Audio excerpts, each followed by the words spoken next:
காசாவை ஒட்டுமொத்தமா take over பண்றதா Donald Trump சொன்ன அந்த கருத்து வந்து மிகப்பெரிய விமர்சனத்தை பெற்றுச்சு. அண்ட் அந்த விமர்சனம் மட்டும் இல்லாம, அது அரபு நாடுகள் சிலது பிரிஞ்சு பிரிஞ்சு இருந்த அந்த அரபு நாடுகள் எல்லாத்தையும் மறுபடியும் ஒன்றிணைச்சிருக்கு அப்படின்னே நம்ம சொல்லிடலாம். அண்ட் இந்த ட்ரம்ப்போடைய இந்த கருத்துக்கு எதிரா இப்போ ஒரு சமிட் வந்து கூட இருக்குது. என்ன அப்படின்னா, அராப் லீக் அந்த சமிட் வந்து நாளைக்கு கூட இருக்குது. இது வந்து ஒரு எக்ஸ்ட்ரா ஆர்டினரி சமிட்டா இருக்கும் அப்படின்னு சொல்லியிருக்காங்க. அண்ட் இதுல வந்து கிட்டத்தட்ட அராப் லீக்ல உள்ள எல்லா நாடுகளும் இதுல பங்கேற்கிறதுக்கான வாய்ப்புகள் இல்ல அப்படின்னு சொல்லியிருக்காங்க.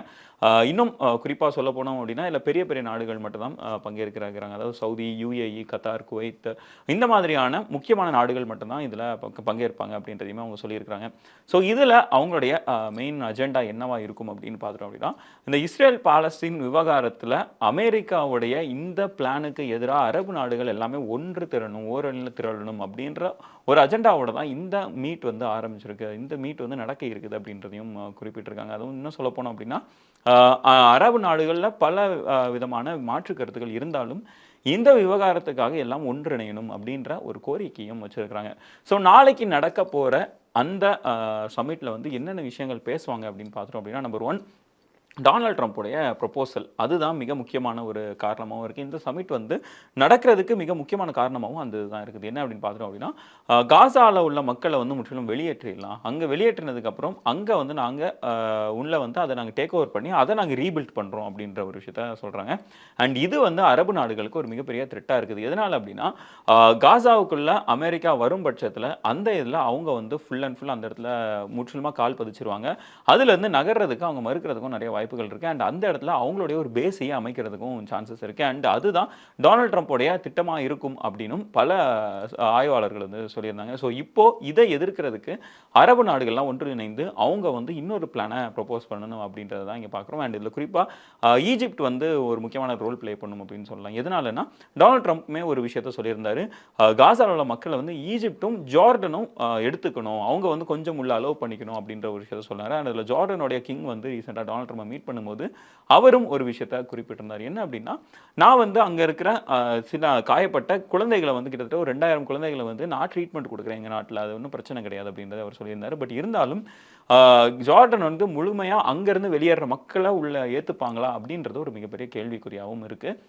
அண்ட் அதுக்கு ஏற்றிருக்க கூடாது அப்படின்ற ஒரு வாய்ஸும் அரபு நாடுகள்லேருந்து வரவும் செஞ்சுது. அதே மாதிரி ஈஜிப்ட் வந்து இப்போ இன்னொரு பிளானை ப்ரொப்போஸ் பண்ணுறாங்க. என்ன அப்படின்னா, 3 ஃபேஸாக நம்ம காசாவை ரீபில்ட் பண்ணுறதை நம்ம பார்க்கலாம். நம்பர் 1 ஃபஸ்ட்டு ஃபேஸ் என்ன அப்படின்னா, அங்கே வந்து ஒரு மிகப்பெரிய மிஷினரிஸ் எல்லாத்தையும் உள்ளே இறக்கி அங்கே இருக்கிற அந்த இடிபாடுகள் எல்லாத்தையும் முதல்ல அகற்றணும் அப்படின்ற ஒரு ஃபேஸு. 2வது ஃபேஸ் என்ன அப்படின்னா, அங்கே வந்து அடிப்படை தேவைகளை வந்து நம்ம ஆரம்பிக்கணும். அங்கே குறிப்பாக அந்த மாதிரி மருத்துவமனைகளாக இருக்கட்டும், இல்லை இந்த மாதிரி ஸ்கூல்ஸாக இருக்கட்டும், இது மாதிரி மார்க்கெட்ஸாக இருக்கட்டும், இது மாதிரியான அடிப்படை வசதிகளை வந்து நம்ம ஏற்படுத்தி கொடுக்கணும் அப்படின்றது second phase. And third face வந்து அர்பனைசேஷன். அந்த இதை வந்து கொஞ்சம் நகரமயமாக்கணும் அப்படின்றது தான் நம்மளோட தேர்ட் ஃபேஸ். ஸோ இந்த 3 ஃபேஸாக நம்ம வந்து அரபு நாடுகள்லாம் ஒன்றிணைந்து இந்த காசா வந்து நம்மளால் ரீபில்ட் பண்ண முடியும் அப்படின்றதையும் அவங்க சொல்லியிருக்காங்க. அண்ட் இதுக்கு ஐநாவுமே அவங்களுடைய எஸ்டிமேஷனை கொடுத்துருக்காங்க. பல பில்லியன் US டாலர்ஸ் வந்து இதுக்கு செலவாகும் அப்படின்ற ஒரு எஸ்டிமேஷனையுமே ஐநா சாலையிலேருந்து கொடுத்துருக்காங்க. ஸோ இதுதான் நாளைக்கு வந்து மிகப்பெரிய அஜெண்டாவும் இருக்க போகுது. அண்ட் நாளைக்கு வந்திருந்த இந்த எக்ஸ்ட்ரா ஆர்டினரி சம்மிட்டுக்கு முக்கியமான புள்ளியாக இருந்ததுமே ட்ரம்ப்போடைய இந்த ஸ்டேட்மெண்ட்டாக தான் இருக்குது. ஸோ இப்படி இருக்க இந்த அரபு மீட்டிங்கில் வந்து இந்த அரபு சமிட்டில் வந்து என்னென்ன விஷயங்கள் பேசுவாங்க அப்படின்றது நாளைக்கு தெரியும். அண்ட் அது மட்டும் இல்லாமல் அடுத்த மாதம் இந்த அரபு சமிட் மறுபடியும் ஒரு முறை கூடுது. அண்ட் அதில் வந்து அவங்களுடைய பிளான் ஒட்டுமொத்த ப்ரொபோசலை வந்து எடுத்து வைப்பாங்க அப்படின்னு எதிர்பார்க்கப்படுது. இன்னும் சொல்ல போனோம் அப்படின்னா, நாளைக்கு அந்த மீட்டிங் முடிஞ்சதுமே ட்ரம்ப்போடைய அந்த கருத்துக்கு பயங்கரமான ஒரு எதிர்வினையை அரபு நாடுகள் தரப்பிலிருந்து வைக்கப்படும் அப்படின்றதையுமே எதிர்பார்க்கப்படுது.